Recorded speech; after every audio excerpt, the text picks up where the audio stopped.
Hi everyone, it's me, Jess. It is time to talk about our August teas from Sip Spy. So this is a subscription box once a month. You get 4 different types of teas. It's $15 a month. And then you get at least 16 cups of tea. Some of them are loose leaf, so you can get slightly more or less depending on how heavy-handed you are or if you religiously follow instructions that come with it. You get 2 customized things, but you ultimately get teas that are picked out for you based off of your preferences. So, comes in a box. This month we have a lot of black teas, which, and by a lot I mean 2.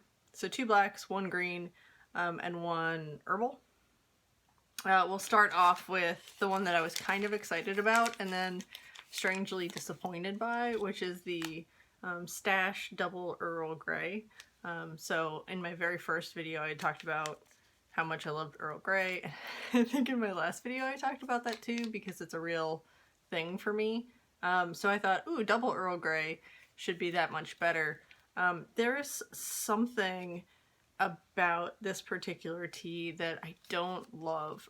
It comes across as very floral and not rich black tea with citrus, or with that bergamot flavor, which is what I really loved about the very first box that I got and the Earl Grey tea that I got in that box. So, I will drink it. It will caffeinate me through morning emails, but I don't think I'll be repurchasing it. It's just something about when you get too much of that fragrance, it really starts to become overwhelming, and I didn't particularly enjoy it. Next is Davidsons Organics. This is their Tulsi Mellow Mint. So this is the second Tulsi tea that we'd received. So I actually had to look up online, and by what I mean online, I mean through PubMed, to find out what the deal with it is, because I've seen a lot of stuff about it and everyone's like, oh, it's got all these great health benefits. And this tea bag actually also says health by the sip. And one of the things that I've noticed about a lot of teas is that they tend to make what are really preciously close to drug claims.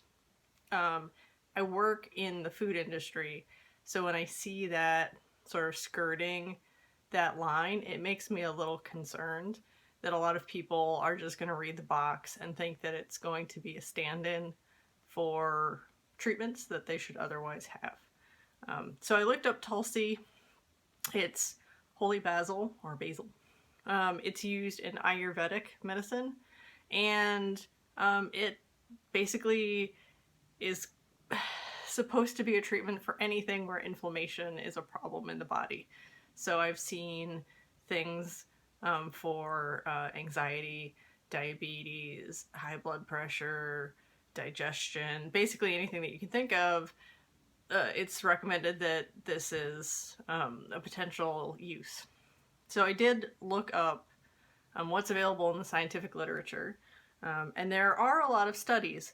They're somewhat limited. So I did find one that is a meta-analysis. So it's a paper that took all the studies that were available and tried to see if they could reach a consensus as to conclusions about what this does or does not do. They had a selection criteria that filtered out some things versus other things, trying to get to well-controlled studies. I'll read like a sentence or two. So this was published in Evidence-Based Complementary and Alternative Medicine, which I love the title of because it's very descriptive. So they say, in this review, which comprehensively reviewed all clinical human trials, so not looking at mice or cell culture, but people, published in the English language on digestion of Tulsi as a single herb has many limitations. While the review included 24 studies and minimized bias, sort of, here's what they did. Only 7 out of the 24 can be considered high quality studies, with all but 3 failing to include a double-blind strategy. And that's really telling to me.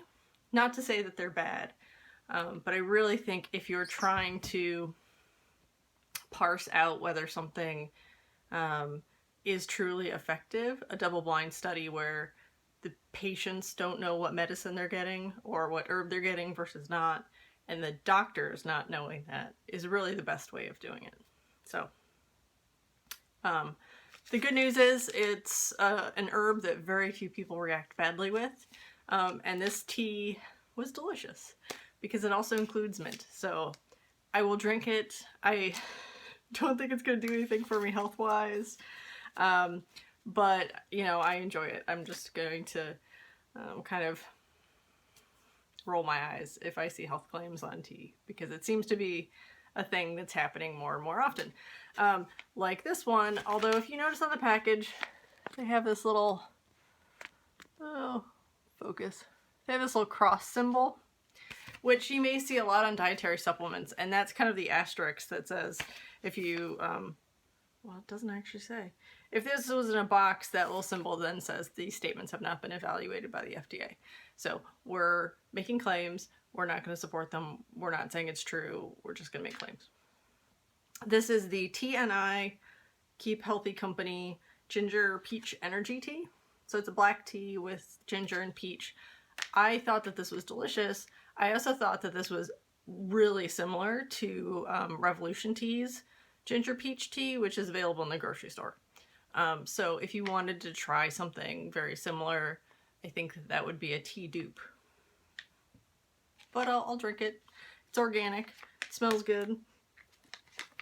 It's supposed to be high in caffeine, boost your energy without jitters. The last tea, which is, man, I appreciate this one, because I've just complained about people making outrageous claims.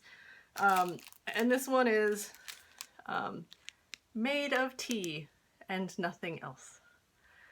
That's honest and straightforward and says, this is just green tea. It is delicious green tea. I really enjoyed it. So this is the famous Chinese green tea. Has a bright and clean taste. I will agree. Very refreshing, crisp, clean. Not a lot of other notes other than like sort of green tea flavor. It is known as precious eyebrow tea due to the distinct eyebrow shape of its leaves. And when they're dried, you can't really tell what they were, but I'd like to imagine little eyebrows. It was a great tea. I'm definitely going to enjoy the rest of this. So, kind of a mixed bag. I got on a little bit of a rant, and I hope everyone is accepting of that, because certainly I have my opinions, and I expect that everyone else does too. The teas were great. I'm going to definitely enjoy them. Ooh, something else. I've started an Instagram for this channel, so it's still isolation over on Instagram as well. So I'll put updates of videos and other things that occur to me that people might like as I go around my day-to-day basis. I'm still kind of low tech on stuff, so bear with me if it's not professional. But it's also another way, possibly an easier way, if people want to comment on any of my content. So I hope everyone's doing well. Have a cup of tea, iced, hot, decaf, whatever. If you don't like tea, coffee, water, juice, whatever the case may be. And I'll talk to you guys later. Bye.